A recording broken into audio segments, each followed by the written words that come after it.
السلام علیکم ورحمۃ اللہ وبرکاتہ۔ اعوذ باللہ من الشیطان الرجیم، بسم اللہ الرحمن الرحیم، الحمد للہ رب العالمین، الرحمن الرحیم، مالک یوم الدین، ایاک نعبد و ایاک نستعین، اہدنا الصراط المستقیم، صراط الذین انعمت علیہم غیر المغضوب علیہم ولا الضالین، آمین۔ معزز سامعین کرام، یہ قرآن کریم اللہ تبارک و تعالیٰ کی کتاب ہے۔ اس کتاب کو اللہ تبارک و تعالیٰ نے یوں ہی یا صرف پڑھنے کے لیے نازل نہیں کیا ہے۔ یہ بات اپنی جگہ پر بالکل صحیح کہ قرآن کریم کو پڑھنا بھی ایک عبادت ہے، اور جب بندہ قرآن کریم کو پڑھتا ہے تو اللہ تبارک و تعالیٰ ایک ایک حرف پہ اس کو اجر و ثواب سے نوازتا ہے۔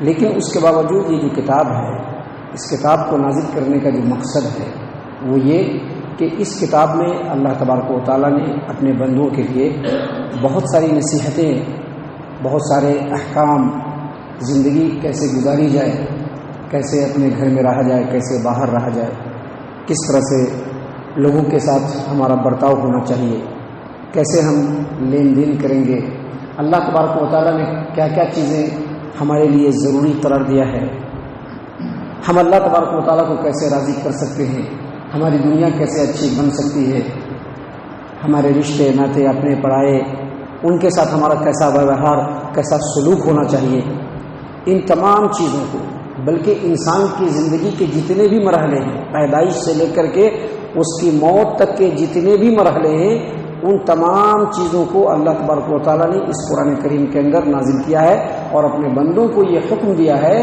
کہ کتاب انزلناہ الیک، اے نبی صلی اللہ علیہ وسلم، یہ کتاب ہے جس کو ہم نے آپ کی طرف نازل کیا ہے، لیدبروا آیاتہ، تاکہ جو لوگ ہیں صرف ٹپٹور کے لوگ نہیں، دنیا کے اندر جتنی بھی بستیاں ہیں، جتنی بھی شہریں ہیں، جتنی بھی آبادیاں ہیں، ان تمام آبادیوں کے اندر جو لوگ رہتے ہیں وہ قرآن کریم کے آیات کے اوپر غور کریں، دیکھیں کہ قرآن کریم میں کیا ہے، اللہ نے کیا نازل کیا ہے، اللہ ہمارا کیسے راضی ہوگا، غور کریں۔ اور اس کے بعد اللہ تبارک و تعالیٰ نے یہ بھی بتلایا کہ جو لوگ بھی غور کرتے ہیں اس میں جو عقل مند ہوتے ہیں وہ قرآن کریم سے نصیحت حاصل کرتے ہیں۔ تو یہ کتاب غور کرنے کے لیے، ابھی جو آپ کے سامنے جو چیز پڑھ کے بتایا جا رہا ہے، اللہ یہی چاہتا ہے کہ آپ قرآن کریم کو پڑھیے، اللہ کے کلام کا کیا معنی ہے، کیا مفہوم ہے، اس کو سمجھیے، اس کے مطابق اپنی زندگی کو بنائیے۔ اللہ کا شکر ہے کہ آپ کے شہر ٹپٹور کے مسجد محمدی میں قرآن کریم کی تفسیر کا آغاز ہو رہا ہے، جو ہر روز انشاءاللہ اللہ تبارک و تعالیٰ کی توفیق سے فجر کی نماز کے بعد پیش کیا جائے گا آپ کے سامنے۔ ابھی ہم نے آپ کے سامنے سورۃ الفاتحہ کی تلاوت کی، جیسا کہ آپ جانتے ہیں سورۃ الفاتحہ، ابھی سورۃ الفاتحہ الحمدللہ رب العالمین سے لے کر کے بسم اللہ الرحمن الرحیم الحمدللہ رب العالمین سے لے کر کے ولا الضالین تک ہم نے آپ کے سامنے تلاوت کی ہے۔ اس کو سورۃ الفاتحہ کہا جاتا ہے۔ اس کو سورۃ الفاتحہ کیوں کہا جاتا ہے؟ اس کو سورۃ الفاتحہ اس لیے کہا جاتا ہے کہ آپ کوئی بھی قرآن اٹھا کر کے دیکھیں، دنیا میں کوئی بھی قرآن اٹھائیں گے، قرآن میں سب سے پہلے سورۃ الفاتحہ لکھا رہے گا۔ فاتحہ کا مطلب ہوتا ہے شروعات، فاتحہ کا مطلب کیا ہوتا ہے؟ شروعات، آغاز۔ تو قرآن کریم کے اندر قرآن کے جو لکھنے کا آغاز ہے وہ سورہ فاتحہ سے ہے، اس لیے اس کا نام سورہ فاتحہ ہے۔ دوسرا، آپ جب نماز پڑھتے ہیں، ہم جو نماز پڑھتے ہیں تو نماز کے اندر رکعت جب ہم باندھتے ہیں تو قرآن کریم کے قرأت کی جو آغاز ہوتی ہے وہ کہاں سے ہوتی ہے؟ سورۃ الفاتحہ سے، اس لیے اس کو سورۃ الفاتحہ کہا جاتا ہے۔ سامعین کرام، یہ جو سورۃ الفاتحہ ہے اس کو ام الکتاب بھی کہا جاتا ہے۔ کیا کہا جاتا ہے؟ ام الکتاب، ام القرآن۔ اللہ کے رسول صلی اللہ علیہ وسلم کی حدیث ہے، جامع ترمذی ابواب تفسیر القرآن باب ومن سورۃ الحجر، حدیث نمبر 3124۔ اللہ کے رسول صلی اللہ علیہ وسلم نے فرمایا، الفاتحۃ ام الکتاب و ام القرآن والسبع المثانی۔ یہ جو سورہ فاتحہ ہے اس کو ام الکتاب بھی کہا جاتا ہے، ام القرآن بھی کہا جاتا ہے، اور یہ 7 بار پڑھی جانے والی آیتیں ہیں۔ تو اس کو ام الکتاب بھی کہا جاتا ہے. اس کا ایک نام الحمد بھی ہے. آپ لوگ کہتے ہیں نا, بچوں کو کہتے ہیں الحمد شریف سنا تو بیٹے کہتے ہیں نا الحمد شریف سنا, تو اس کا نام ایک الحمد بھی ہے. اور اسی طرح سے یہ جو سورہ فاتحہ ہے اس کا نام الصلاح. الصلاح کا مطلب کیا ہوتا ہے؟ نماز. اس کا ایک نام نماز بھی ہے. اور یہ میں نہیں بولتا ہوں, خود پیارے رسول صلی اللہ علیہ وسلم نے بتلایا ہے. صحیح حدیث ہے, صحیح مسلم کتاب الصلاۃ باب وجوب قراءۃ الفاتحہ فی کل رکعۃ. اللہ کے رسول صلی اللہ علیہ وسلم نے فرمایا کہ اللہ تبارک و تعالیٰ فرماتا ہے, کیا فرماتا ہے اللہ تبارک و تعالیٰ؟ قسمت الصلاۃ بینی و بین عبدی نصفین ولعبدی ما سأل اذا قال العبد الحمد للہ رب العالمین قال حمدنی عبدی. اللہ تبارک و تعالیٰ کیا فرماتے ہیں کہ ہم نے نماز کو اپنے اور اپنے بندوں کے درمیان آدھا آدھا بانٹ دیا ہے. اور اس کے بعد اللہ تبارک و تعالیٰ کیا فرماتے ہیں کہ جب بندہ الحمدللہ رب العالمین کہتا ہے, الحمدللہ رب العالمین جب بندہ کہتا ہے تو اللہ تبارک و تعالیٰ کہتا ہے حمدنی عبدی.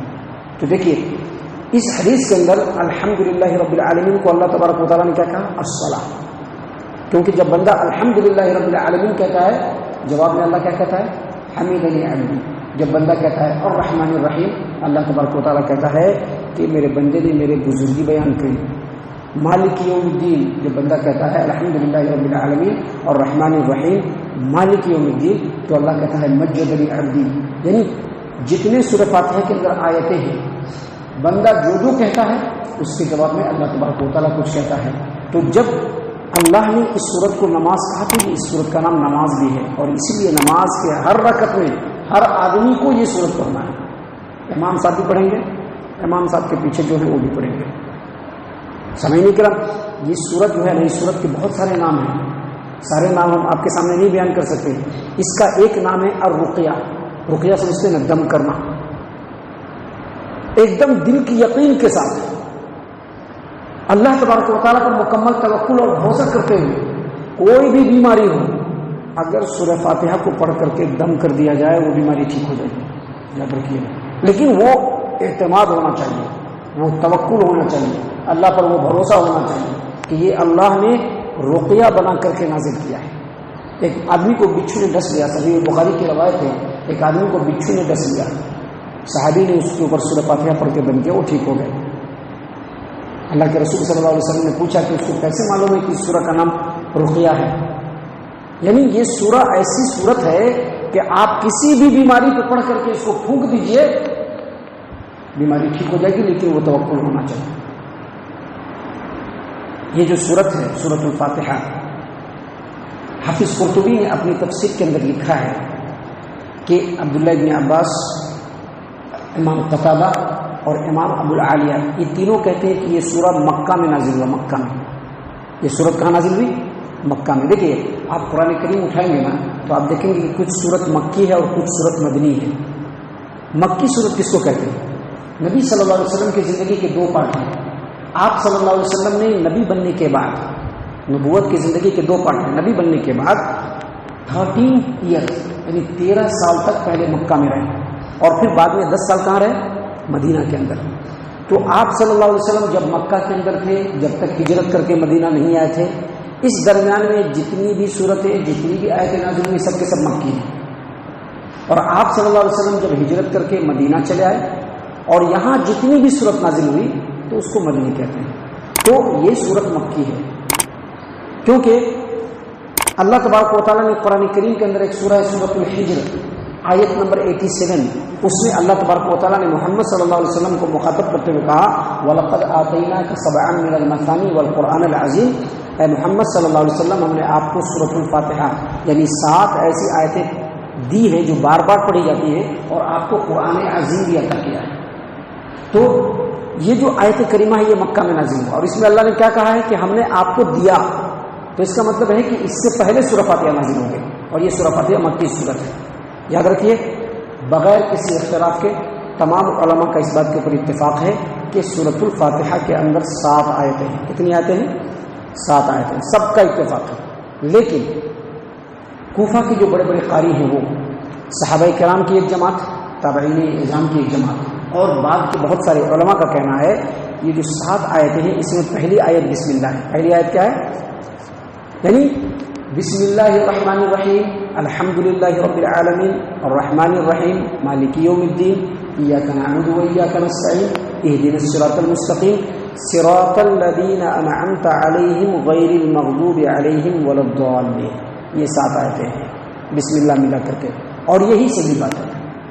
انشاءاللہ اس کے بارے میں تفصیل ہم آگے بتائیں گے.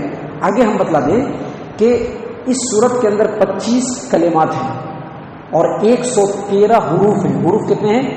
113. یاد رکھیے 25 کلمات ہیں اور 113 حروف ہیں. اور یہ بھی یاد رکھیے کہ اس سورت کو جو ام الکتاب کہا جاتا ہے، کیوں کہا جاتا ہے؟ امام بخاری رحمہ اللہ نے اپنی صحیح البخاری کی کتاب التفسیر کے آغاز میں لکھا ہے کہ چونکہ اس کو قرآن کریم میں سب سے پہلے لکھا جاتا ہے اور چونکہ نماز میں رکعت باندھنے کے بعد قرأت کی ابتدا اس سے کی جاتی ہے، اسی لیے ام الکتاب ہے. اور یہ بھی کہا جاتا ہے کہ سورہ فاتحہ کے اندر، قرآن کریم کے اندر جتنی باتیں ہیں، تمام کے تمام مضمون کو اللہ نے سمیٹ کر کے سورہ فاتحہ کے اندر رکھ دیا ہے، اسی لیے اس کا نام ام الکتاب ہے. اور حافظ ابو جعفر ابن جریر طبری رحمہ اللہ نے اپنی تفسیر الطبری کے اندر لکھا ہے کہ کوئی ایک چیز ہوتی ہے جس کے ساتھ بہت ساری چیز لگی ہوتی ہے اور وہ بڑی چیز ان تمام چیزوں کو اپنے میں سمیٹی ہوتی ہے، اس کو کہا جاتا ہے. مثال کے طور پر جو آدمی کے سر میں بھیجا ہوتا ہے، بھیجا کے اوپر ایک جھلی ہوتی ہے جو بھیجا کو کور کیے رہتی ہے، تو وہ جو جھلی ہے اس کو بھی کہا جاتا ہے. اسی طرح سے جب جنگ ہوتا ہے اور جنگ کے اندر ایک جھنڈا ہوتا ہے، جھنڈا کے نیچے سارے جو لوگ ہوتے ہیں اس جھنڈے کو بھی کہا جاتا ہے. اسی طرح سے پوری دنیا کے اندر مکۃ المکرمہ ہے نا، اس کو بھی ام القریٰ کہا جاتا ہے. کیوں؟ کیونکہ ساری بستیوں سے بڑھ کر کے اور بہت ساری بستیوں کو اپنے دامن میں سمیٹ کر کے. لہذا یہ جو سورہ فاتحہ ہے یہ آغاز میں ہے، پورے قرآن کریم کے معنی اور مفہوم کا احاطہ کیا ہوا ہے، اسی لیے اس کو ام الکتاب ام القرآن کہا جاتا ہے. سامعین کرام، یہ جو سورت ہے اس کے بارے میں ابھی بہت ساری باتیں ہیں جو انشاءاللہ آنے والے دروس میں ہم آپ کے سامنے پیش کریں گے. اللہ تبارک و تعالیٰ سے دعا ہے کہ اللہ تعالیٰ ہم تمام کو ان تمام باتوں کے اوپر غور و فکر کرنے اور اس کے مطابق ہمیں اپنی زندگی گزارنے کی توفیق عنایت فرمائے. اللہ تبارک و تعالیٰ ہم تمام کو پکا سچا مومن اور مسلمان بنائے. اللہ تبارک و تعالیٰ ہم تمام کو اللہ تبارک و تعالیٰ اور اس کے رسول صلی اللہ علیہ وسلم کی فرما برداری کرنے والا بنائے. جنت الفردوس میں جگہ عطا فرمائے. اے اللہ ہم تمام کو جہنم سے پناہ دے. اے رب العالمین ہم تمام کو جہنم سے پناہ دے. اے مالک الملک ہم تمام کو جہنم سے پناہ دے. آمین یا رب العالمین. وما علینا الا البلاغ المبین.